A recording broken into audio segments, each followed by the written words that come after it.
All right, Shalom. Before I get started, I want to give all glory, honor, and praise to Yahweh, Bahashem, Yahushua, Bahashem, HaKodash. Double honors to the apostles and elders at GMS. Peace, honor, and respect to you, brothers that's out there laboring, edifying, rally, divine the word, in truth and sincerity. And Shalom to you believers out there, Ta'akim, Wa'akwa. And what I want to get into is one night I was just chilling, on the internet, and I happened to come across this on YouTube, and it says painting the town red is period sex taboo. All right, and those of us in the know, we know that you're not supposed to be doing this. All right, now, before coming into this marvelous light, brothers and sisters could have engaged in this type of sexual activity, having sex with your woman on a period, a woman having sex with her man on her period, vice versa. You know how it go. But when you come into this, to put that off. All right. And we had laws, all right, dealing with this issue. All right. And Leviticus 18 and 19. Matter of fact, I want to get everything in the NLT because it's just a little bit more plainer. So Leviticus 18 and 19 told us what? Do not have sexual relations with a woman during her period of menstrual impurity. All right. So we was told not to have sex with our women during her period. So now let's just go to this video and just check out a little bit of it. Pretty much self-explanatory, but let's just listen a little bit. Let's have a bloody good time with my friends, shall we? We've got the appropriately named Red Gambino, perfect for this conversation, the beautiful Lena Lux, the hilarious Ben Jackson, and Dr. Mamawa Bork. You specialize on the pelvic floor, so you know a thing or two. All right, so how do we feel about period sex? Yay or nay? Yay. 100%. 100%? Do what you want. Do what you want. Oh, okay. Don't knock it. And I think she's a doctor, and she said, hey, do what you want. I mean, that do without will spirit, but again, more than likely, she don't have no knowledge, wisdom, and understanding of the scriptures, as well as all these people, all right? As well as we didn't before we came into this knowledge, again, we could be, brothers and sisters could be, guilty of this, all right? But again, now we know the truth. We know, what we supposed to do and what we not supposed to do. And for somebody to say, okay, well, we're not under the law is not going to save us. All right. And I did want to say this. I was thinking about this before, I hit record. The thing about it is, okay, the law, matter of fact, let me get this too.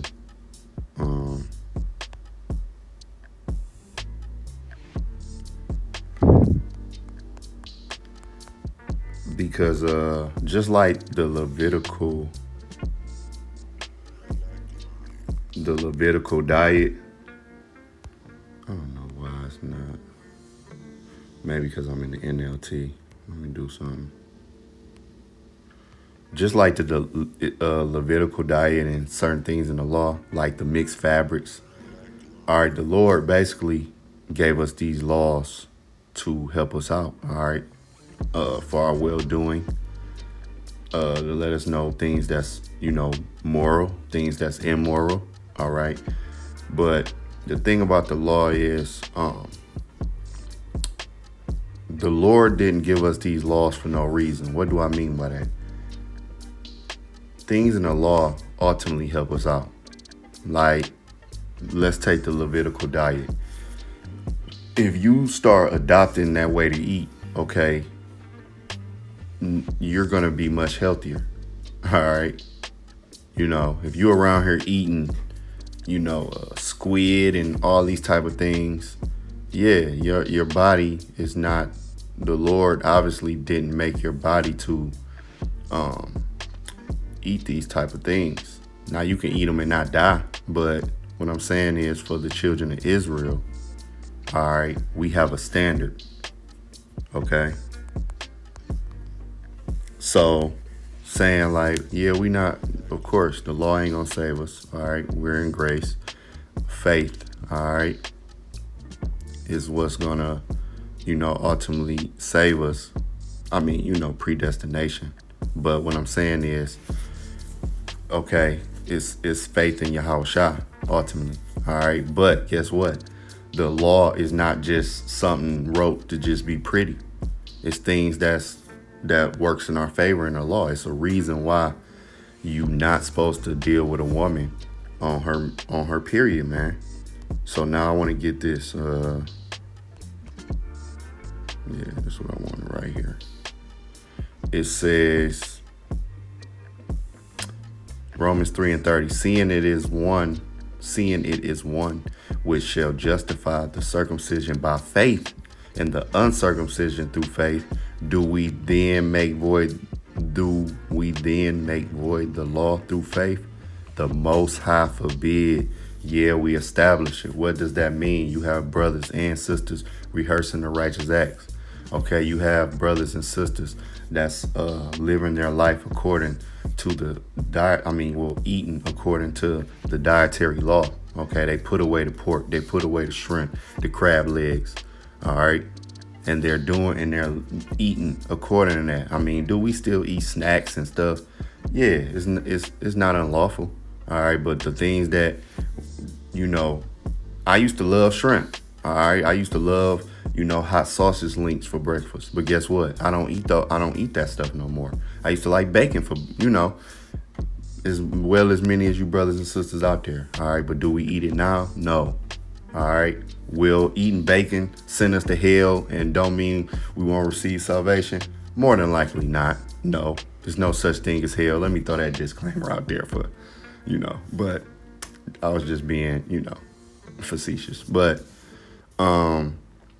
no, but do we put off the bacon and things of that nature because it's in that law? Yeah, we establish it, meaning we follow the laws that we can, man, to the best of our ability, because you can't even follow all the laws in this society.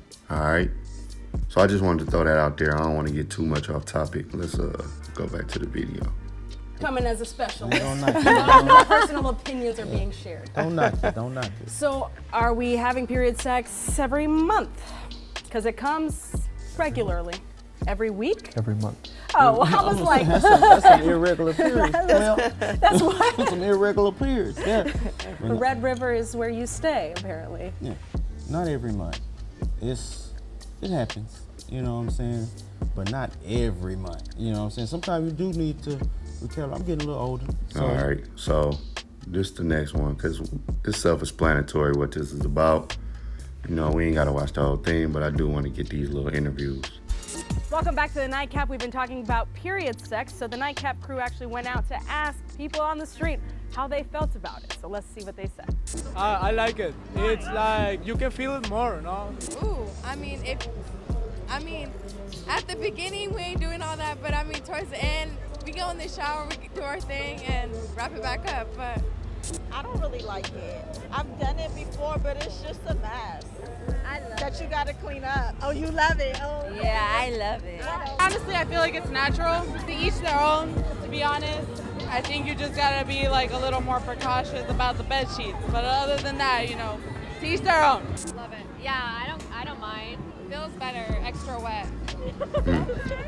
Ooh, a lot of people. All right, so you hear some of the people that interview, and again, all right, that's pretty much it. We know what that is. All right, I just want to bring this out for brothers and sisters who don't know. All right, somebody can come across this video that's engaging in that, and let me read this again. Let's go back to the NLT. All right, if you is doing that, you just stop it. All right, that shouldn't be a hard thing to stop. All right, Leviticus 18:19. Do not have sexual relations with a woman during her period of menstrual impurity. All right. Now let's go two chapters over. Leviticus 20:18 says what? If a man has sexual relations with a woman, now this is speaking to the Israelites, because the Israelites was given the law. You Native Native Americans, all right, Latinos, all right, and you so-called Negroes, so-called Natives, so-called Latinos, so-called Negroes, blacks, all right, Hispanics, All right, you are the Israelites. All right, these are the laws that was given to you. Okay, Leviticus 20:18. If a man have sexual relations with a woman during her menstrual period, both of them must be cut off from the community, for together they have exposed the source of her blood flow. All right, so you would have been cut off from the community, man. You would have been cut off. All right, so now let's go. We stand in Leviticus. Let's go to 15. And this what was gonna happen. This what would happen when a woman, was on her period. All right. Leviticus 15, starting at verse 19, it says, whenever a woman has her menstrual period, she will be ceremonially unclean for 7 days. Anyone who touches her during that time will be unclean until evening. All right. So you touching her, you would have been unclean till the evening. Anything on which the woman lies or sits during the time of her period will be unclean. If any of you touch her bed, you must wash your clothes and bathe yourself in water, and you will remain unclean until the evening. If you touch any object she has sat on, you must wash your clothes and bathe yourself in water, and you will remain unclean until the evening. This includes her bed or any other object she has sat on.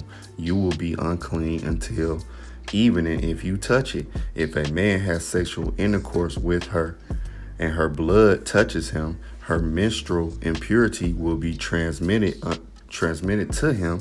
He will remain unclean for 7 days, and any bed on which he lies will be unclean. So if anything she sat on will be unclean, if you touch it, you unclean. Your clothes, everything got to get washed. This was the procedure when your woman, your wife, or any woman of that matter, your daughter, your cousin, was on their menstrual. All right. This was the procedure. This was the law. Because we were in Leviticus 18 and 19 said what? Don't do it. All right. Because you'll be unclean. It's an unclean act, basically. All right. Because the whole thing, and I looked it up, why do women have periods? All right. And I'm going to just get to the point because this is going to be short. All right. This is the technical reason why women have their periods. But just to wrap it all up. All right. So why do women have periods? As a woman, your period is your body's way of releasing tissue that it no longer needs. Every month, your body prepares for pregnancy, right? Because one of the jobs of a woman is to bring forth child. All right, to have babies. All right, what the scriptures say, women gonna be saved through childbearing. All right, and these so continuing on, the lining of your uterus get thicker as preparation for nurturing a fertilized egg.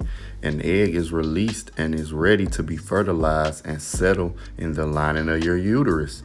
If the egg is not fertilized, your body no longer needs the thicker lining of the uterus, so it starts to break down and is eventually expelled along with some blood from your vagina.